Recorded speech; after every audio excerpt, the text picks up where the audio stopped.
Warahmatullahi wabarakatuh dan selamat pagi untuk kita semua. Hari ini Bapak akan menjelaskan tentang mengenal pecahan dan penjumlahan pecahan, khususnya kelas 5 SDN 001 Tubaan.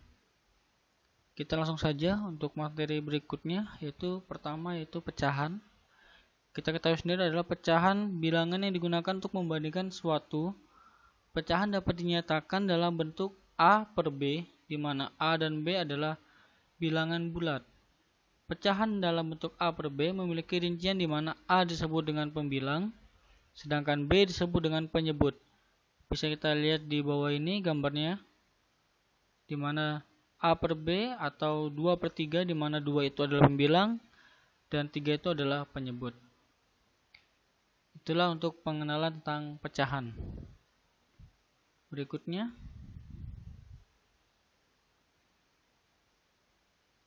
jenis-jenis pecahan. Pecahan sendiri terdapat beberapa jenis, yaitu pertama yaitu pecahan biasa. Yang kita bahas yang pertama tadi, di mana pecahan biasa juga merupakan pecahan yang terdiri atas bilangan penyebut dengan pembacaan yaitu seperti berikut: 1/2 atau setengah, 1/3 atau sepertiga. Berikutnya adalah jenis pecahan yaitu pecahan desimal. Pecahan desimal sendiri adalah sebuah bilangan yang memiliki ciri khas dengan tanda koma. Pecahan desimal ini dapat diperoleh melalui pembagian dua buah bilangan yang kemudian disebut dengan sebutan penyebut dan pembilang. Jadi untuk mendapatkan pecahan desimal kita bisa membagikan yaitu dari penyebut dan pembilangnya. Seperti contoh di bawah ini adalah 1/2. Kalau kita bagikan akan menjadi pecahan desimal itu 0,5. Seterusnya yaitu pecahan campuran.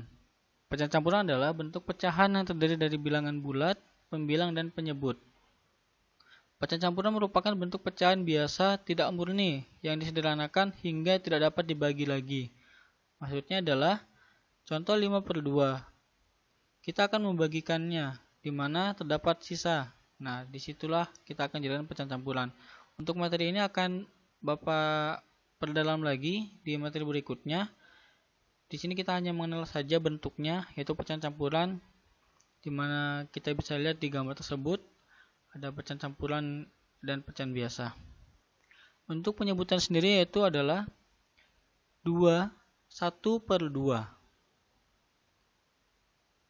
Jadi begitu ya anak-anak ya, untuk menyebutkannya untuk pecahan campuran adalah 1/2, berbeda dengan pecahan biasa yaitu 5/2.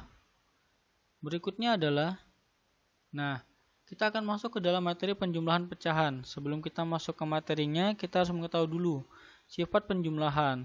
Sifat penjumlahan itu ada beberapa, itu ada 2, yang dimana di sini A per B plus C per B sama dengan A plus C per B. Maksudnya adalah jika penyebutnya itu sama, maka yang pembilang bisa langsung ditambahkan. Berbeda dengan sifat penjumlahan yang kedua, di mana A per B ditambah C per D sama dengan A kali D tambah B kali C per B kali D. Di sini kita ingin mengetahui dulu, yaitu namanya penyebut disamakan. Nah, akan saya jelaskan lebih lanjut ke contoh di bawah ini.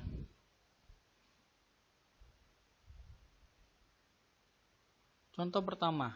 Nah, di sini kita bisa lihat di mana kita mengetahui ada contoh pertama 3/6 tambah 5/6, maka dengan penyebut yang sama kita bisa langsung menjumlahkan pembilang yang di atas, yaitu 3 tambah 5/6 sama dengan 8/6.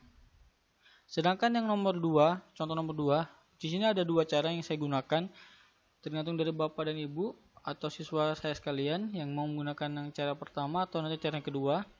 Di mana kita mengetahui ada sebuah angka pecahan biasa 7/4 ditambah 3/8 sama dengan 14/8 tambah 3/8.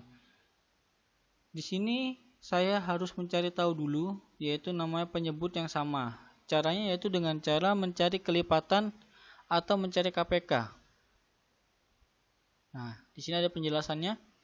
Jadi dari penyebut 4 dan 8, kita harus mencari tahu dulu kelipatan dari 4 serta 8 dan mencari angka yang sama. Setelah mendapatkan angka yang sama, maka kita mengambil angka yang paling terkecil untuk dijadikan namanya sebagai penyebut.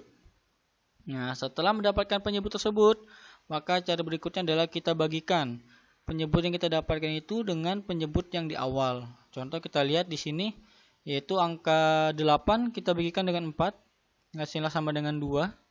Nah, angka 2 tersebut kita kalikan dengan pembilang yang ada di atas. 2 kali 7 sama dengan 14. Berikut pun dengan sebelahnya.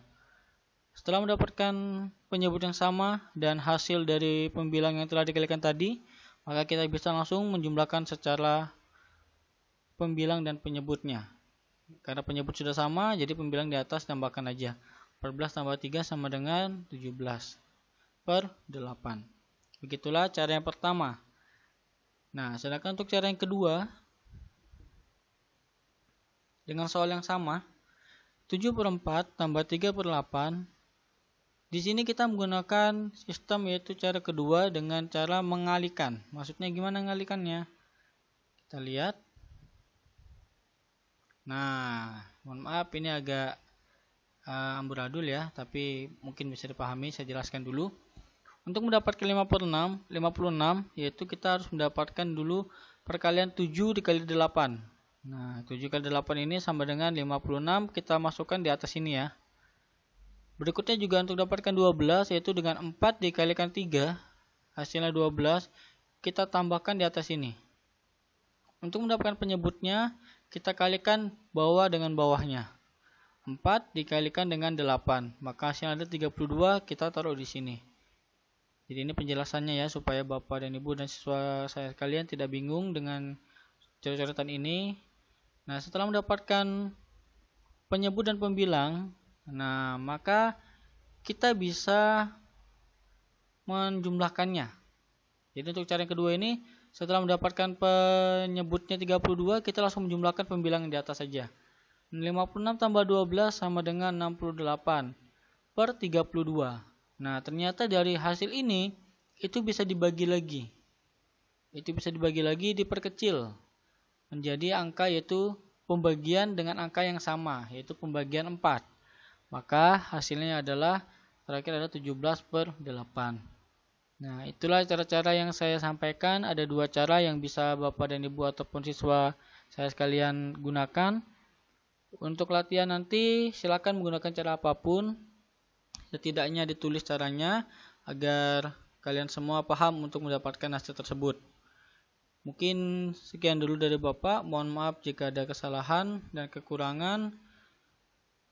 Yang penting selalu ingat untuk menjaga kesehatan kalian, selalu patuhi protokol kesehatan, selalu mencuci tangan, jauhi kerumunan, dan selalu konsumsi makanan-makanan sehat dan pola tidur yang teratur. Sekian dulu dari Bapak. Wabillahi taufiq wal hidayah. Wassalamualaikum warahmatullahi wabarakatuh, dan selamat pagi untuk kita semua.